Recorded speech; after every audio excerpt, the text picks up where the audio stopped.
Kisah si cantik yang durhaka pada ibunya. Legenda batu menangis.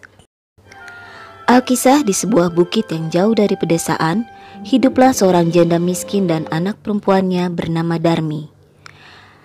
Darmi memiliki paras yang sangat cantik. Semua orang terpesona melihatnya. Namun di balik parasnya yang cantik, Darmi memiliki sifat yang sangat jelek. Ia sangat malas dan tidak pernah membantu ibunya. Setiap hari ia hanya sibuk bersolek dan hanya memikirkan penampilannya. Baik bekerja di ladang maupun mengerjakan pekerjaan rumah, semua itu tidak pernah dilakukannya. Ibunya hanya bisa bersabar dan menasihati anaknya yang juga keras kepala tersebut. Setiap hari ibunya selalu berdoa agar putrinya bisa sadar akan sifat dan perbuatannya yang jelek itu. Hingga pada suatu hari, Darmi meminta pada ibunya untuk dibelikan kosmetiknya yang telah habis. Ibunya tak tahu kosmetik seperti apa yang Darmi maksud. Akhirnya ia mengajak Darmi untuk ikut ke pasar bersamanya. Darmi sempat menolak, tak mau ikut ke pasar, dengan alasan ia tidak mau kulitnya menjadi hitam karena kepanasan. Namun, demi bisa mendapatkan kosmetik untuk kecantikannya itu, dengan terpaksa Darmi pun mau ikut. Namun, ia mengajukan syarat. Syaratnya yaitu ibunya harus berjalan di belakangnya. Ia tak mau orang lain melihat ibunya dan dirinya berjalan beriringan. Atau dengan kata lain, ia tak ingin orang-orang tahu kalau ia sedang berjalan dengan ibu kandungnya. Karena rumah mereka yang jauh dan tidak ada kendaraan umum, mereka harus berjalan untuk sampai ke pasar. Darmi berjalan di depan ibunya dengan mengenakan pakaian yang sangat bagus. Sedangkan ibunya berjalan di belakang Darmi dengan pakaian yang lusuh dan kotor.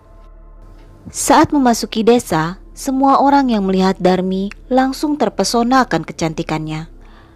Banyak pemuda desa yang mengagumi kecantikannya itu. Namun penduduk desa dibuat heran dengan wanita tua yang selalu berada di belakang Darmi. Salah satu dari mereka pun bertanya, siapa orang yang berjalan di belakang Darmi? Hei gadis cantik, siapa perempuan yang ikut denganmu? Apakah dia ibumu? Oh, tentu bukan. Dia cuma pembantuku, jawab Darmi dengan sombongnya. Hingga berikutnya juga ada pemuda lain yang ikut bertanya. Hai cantik, kenapa kau berjalan lebih cepat? Tunggulah ibumu, kasihan dia. Jangan sembarangan bicara. Dia bukan ibuku, dia cuma pelayanku. Wajar jika dia berjalan di belakangku, jawab Darmi tidak mau mengakui. Setiap orang yang bertanya, Darmi akan menjawab bahwa orang yang di belakangnya itu adalah pembantu atau pelayannya. Sang ibu hanya bisa diam menahan diri, namun dalam hatinya ia menangis dan merasa sangat sakit hati. Setiap langkah perjalanan selalu saja ada yang bertanya mengenai ibunya. Namun tiap pertanyaan itu jugalah ia mendengar jawaban anaknya itu yang sangat menyakitkan hatinya. Hingga akhirnya sang ibu lama-kelamaan tidak dapat menahan diri lagi. Ia lalu duduk bersimpuh di pinggir jalan dan menangis. Melihat ibunya duduk di pinggir jalan, Darmi malah membentak ibunya dengan berkata, "Kenapa berhenti? Ayo jalan lagi." Ibunya hanya diam, tak memberi jawaban, menahan perasaan sakit hati yang luar biasa. Kemudian sang ibu mengangkat tangannya dan berdoa, "Ya Tuhan, hamba tak kuat menahan hinaan ini. Anak kandung hamba begitu teganya memperlakukan diri hamba sedemikian rupa.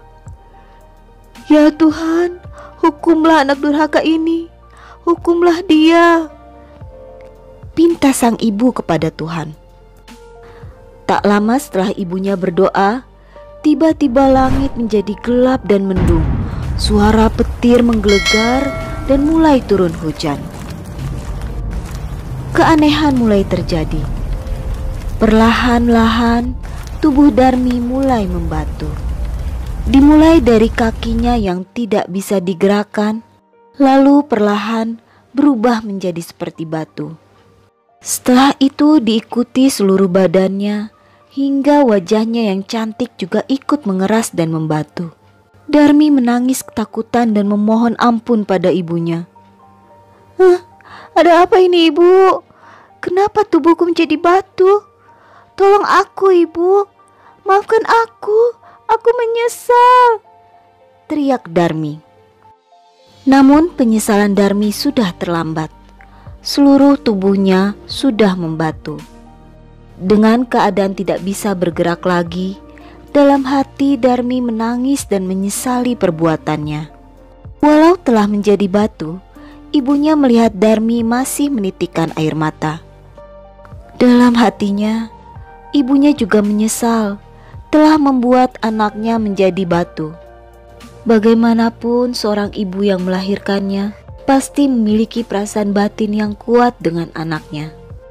Namun semua sudah terlambat. Ibu Darmi hanya bisa menangis dan memeluk batu itu yang merupakan jelmaan anaknya. Begitulah cerita tentang batu menangis dari Kalimantan Barat. Hingga kini, legenda batu menangis ini dipercaya sebagai kutukan berupa batu dan menyerupai orang yang sedang menangis. Penduduk setempat percaya bahwa cerita legenda batu menangis benar-benar terjadi. Sebagian juga hanya menganggap ini hanyalah dongeng belaka. Namun yang terpenting, pesan moral yang bisa dipetik adalah kita harus berbakti kepada orang tua. Setiap anak wajib untuk menghormati dan memuliakan orang tuanya. Dengan alasan apapun, setiap anak tidak boleh membantah, apalagi tidak mengakui dan mencampakkan orang tuanya sendiri. Ridho Tuhan bergantung dari ridho orang tua. Sebaliknya, murka orang tua adalah murka Tuhan juga. Semoga kita semua selalu mendapat ridho dan berkah dari orang tua ya. Sekian dulu dari Wahana cerita kali ini. Sampai jumpa.